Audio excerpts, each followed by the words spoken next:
Dan kembali kami ingatkan kepada Bapak-Bapak calon presiden bahwasanya tema di malam hari ini terdiri dari beberapa subtema, yaitu pemerintahan, hukum, hak asasi manusia, pemberantasan korupsi, penguatan demokrasi, peningkatan pelayanan publik, penanganan disinformasi, dan kerukunan warga.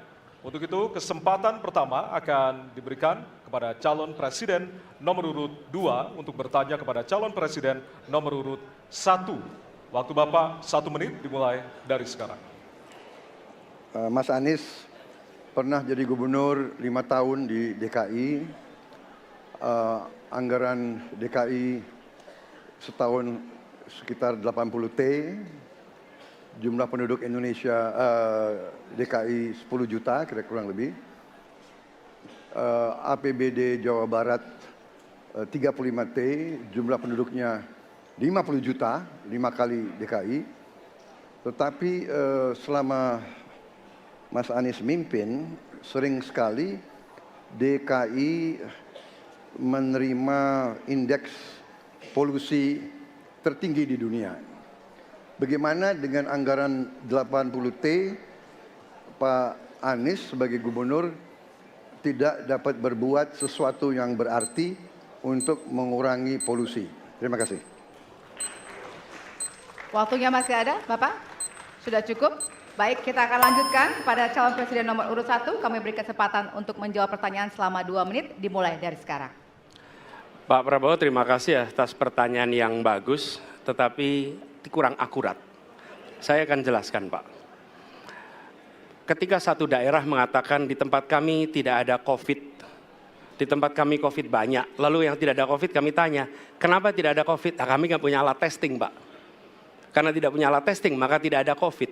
Yang punya alat testing, maka ada COVID. Okay? Saya tidak tanya COVID, saya tanya polusi. Boleh saya selesaikan dulu? Ya. Jadi, apa yang terjadi? Di Jakarta kami memasang alat pemantau polusi udara. Bila masalah polusi udara itu bersumber dari dalam kota Jakarta, maka hari ini, besok, minggu depan konsisten selalu akan kotor. Tapi apa yang terjadi?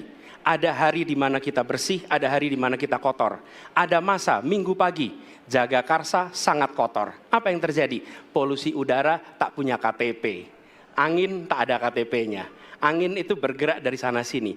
Ketika polutan yang muncul dari pembangkit listrik, tenaga uap, mengalir ke Jakarta, maka Jakarta punya indikator, karena itu Jakarta mengatakan ada polusi udara. Ketika anginnya bergerak ke arah Lampung, ke arah Sumatera, ke arah Laut Jawa, di sana tidak ada alat monitor, maka tidak muncul. Dan Jakarta pada saat itu bersih.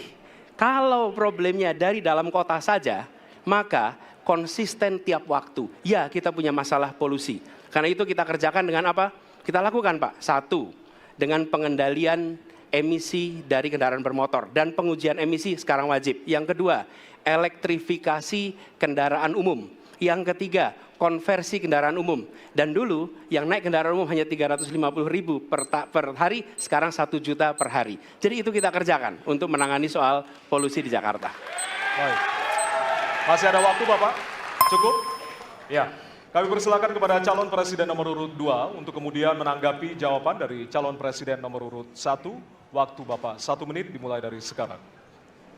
Ya susah kalau kita menyalahkan angin dari mana saja ya. Jadi saya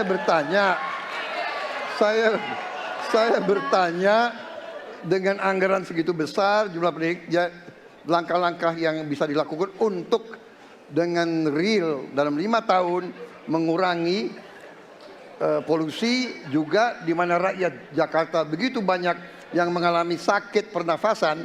Jadi saya kira kalau kita dengan gampang menyalahkan angin, hujan dan sebagainya, ya mungkin tidak perlu ada pemerintahan kalau begitu. Ya. Terima kasih.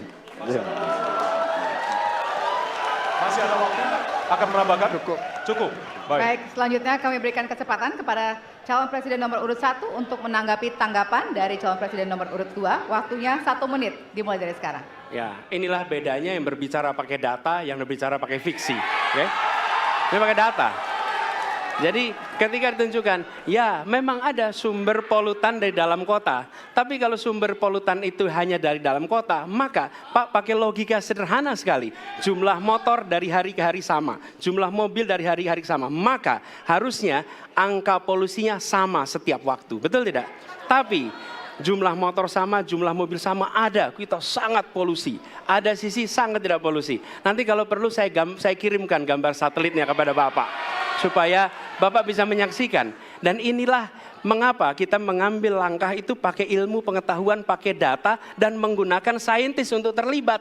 Kalau tidak pakai itu, maka nggak akan ada langkah yang benar. Dan ini kemudian saya teruskan Pak, bagaimana pengendalian itu dikerjakan untuk dalam Jakarta. Jika saya terpilih presiden, maka yang luar Jakarta saya kendalikan juga Pak. Baik. Terima kasih. Ya. Download Tribun X sekarang. Menghadirkan lokal menjadi Indonesia.